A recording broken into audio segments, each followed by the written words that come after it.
2025ஆம் ஆண்டு அறிவியல் உலகத்தில் ஆச்சரியம் நிறைந்த ஆண்டாகவே அமைந்தது. இந்த ஆண்டின் முக்கிய நிகழ்வுகளை சுருக்கமாக பார்க்கலாம்.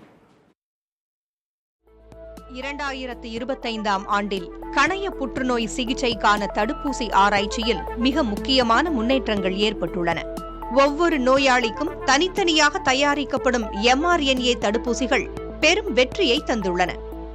இது நோய் வராமல் தடுக்கும் ஒரு சாதாரண தடுப்பூசி போல் அல்லாமல், உடலில் இருக்கும் புற்றுநோய் மீண்டும் வராமல் தடுக்கும் சிகிச்சை தடுப்பூசி ஆகும்.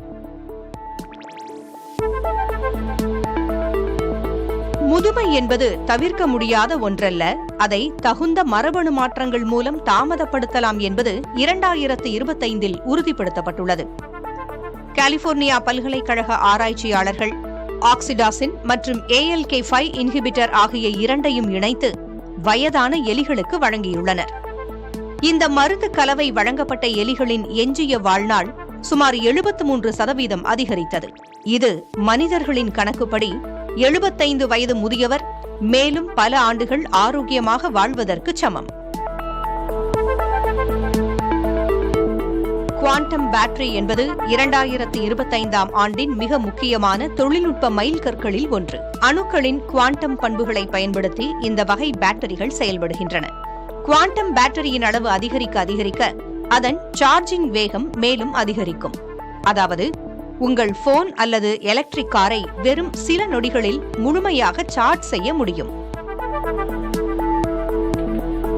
நியாண்டர்தல் மனிதர்கள் நெருப்பை பயன்படுத்தியது குறித்த வரலாறு 2025இல் முற்றிலும் மாற்றியமைக்கப்பட்டுள்ளது. முன்பு நியாண்டர்தல்கள் சுமார் 50,000 ஆண்டுகளுக்கு முன்புதான் நெருப்பை உருவாக்க கற்றுக்கொண்டனர் என்று கருதப்பட்டது.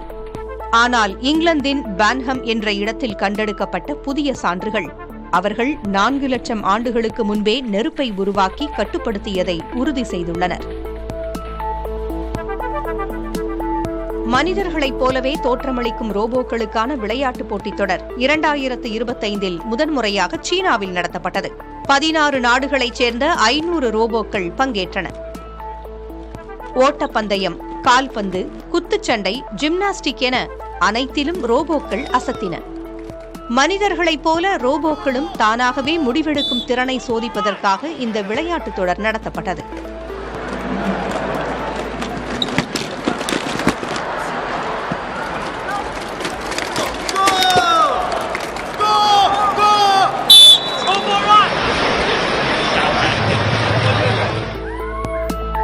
பத்தாயிரம் ஆண்டுகளுக்கு முன்பு அழிந்து போன டயர் ஓநாய் உயிரினத்தை மீட்டுருவாக்கம் செய்வதில் விஞ்ஞானிகள் பெரிய மைல்கல்லை எட்டியுள்ளனர்.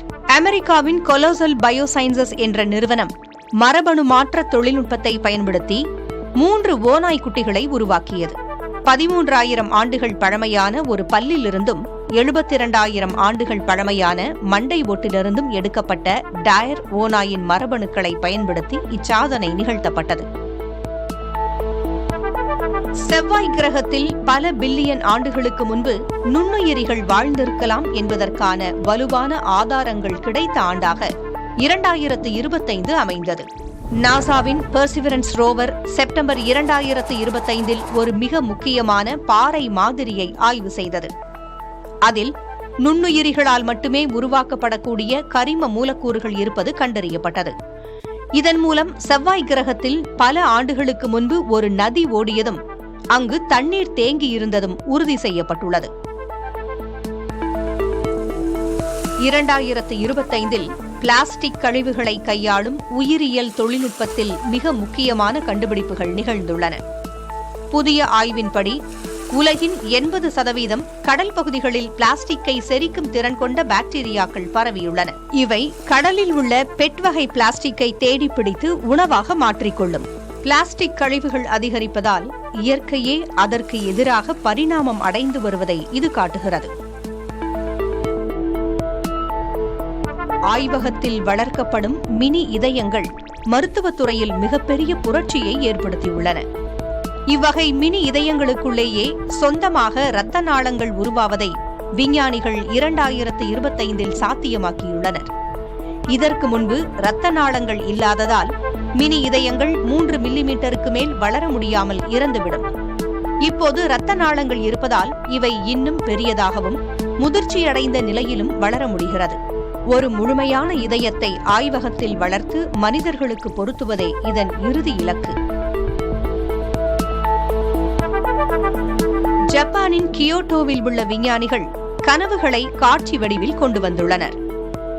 எஃப்எம்ஆர்ஐ ஸ்கேன் மூலம் ஒரு நபர் தூங்கும்போது ஏற்படும் மூளை செயல்பாடுகளை இவர்கள் பதிவு செய்தனர். பதிவு செய்யப்பட்ட மூளை அலைகளை செயற்கை நுண்ணறிவு மூலம் பகுப்பாய்வு செய்து அவற்றை வீடியோவாக அல்லது படங்களாக மாற்றியுள்ளனர்.